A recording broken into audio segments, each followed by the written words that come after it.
In this video, we will demonstrate how to access the battery inside a FIREPRO smoke alarm and replace it. Firstly, we must turn off the external power source to the device at the mains.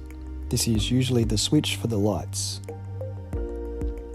To identify whether the power to the device has been turned off, the green light will no longer be displayed. To access the battery, simply twist the entire unit in a clockwise direction and it will detach from the base. You will notice the power cables attached to the device, so these must be unclipped to be able to take it down and access the battery unit.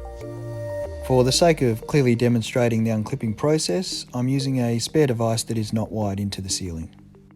To unclip the power cables, squeeze the pins on either side and pull the device away from the clip. Now that the unit is free, we can access the battery panel. Open the door and replace the old battery with a new 9-volt battery.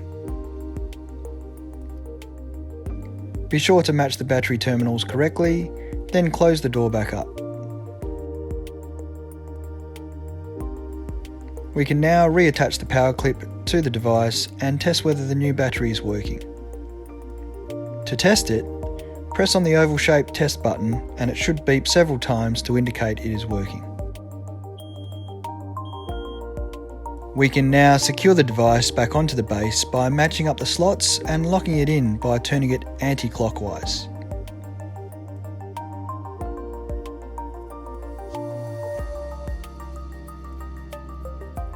Once locked into place, we can turn the power back on at the mains and check whether the green power light has reappeared.